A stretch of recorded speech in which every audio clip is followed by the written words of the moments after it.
ايش عندك هنا واقف؟ الله يساعدك. الله يساعدك سيدي. تنتظر جماعتك؟ اي والله سيدي. شو تسوي تنتظر جماعتك؟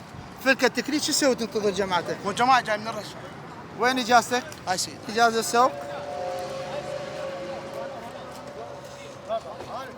مو احنا قبل فترة سويناكم يلا قلنا يعني شكوى خاصة فلكة التكريت هنا. نعم سيدي. شكوى خاصة لفلكة التكريت. نعم. الناس تقول سواق التاكسي الأجرة، سيارات الشارجرات الأوبامات، السيارات الأمريكية أغلبهن نعم. ياخذون نفرات هم سياراتهم خصوصي. نعم. والأخ سيارته تاكسي. سيد انا عندي كره وتوني جيت. وين وانا خط كركوك. خط كركوك شو تسوي هنا واقف؟ سيد الود قال تضعوني منتسبين للفرقه. دقيقة خلينا نشوف هذا الرجل إيه؟ نعم سيدي. ليش؟ اساسا تاكسي سيدي. تاكسي. تاكسي؟ مو خصوصي. هاي سيارتك؟ اي سيدي. تمام.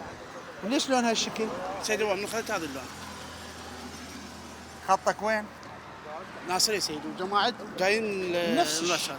هسه خطك كركوك انت؟ كركوك بغداد؟ سياره؟ اي. لا سياره من البصره. وش أصل. عندك هنا واقف؟ منتسبين مو اكو سيدي. جراج بغداد؟ ليش ما تروح توقف جراج بغداد؟ سيدي احنا جماعتنا منتسبين عندنا.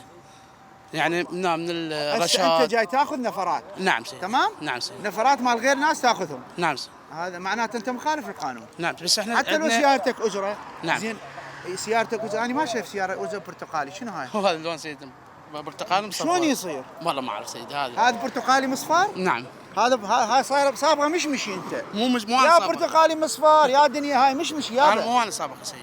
انت هسه تحاسب نعم. على انه ما عندك خط وجاي تاخذ نفرات خارج الجراج. نعم. مأثر على اهل التاكسيات اللي الشكوات جاي يشتكون، ونحاسبك على لون سيارتك. نعم. هاي مو لون سياره اجره حبيبي، ماكو شيء. انا سيد من ستايل اجر هاي السيارات. برتقالي على مشمشي، شنو نعم. هذا اللون؟ العفو.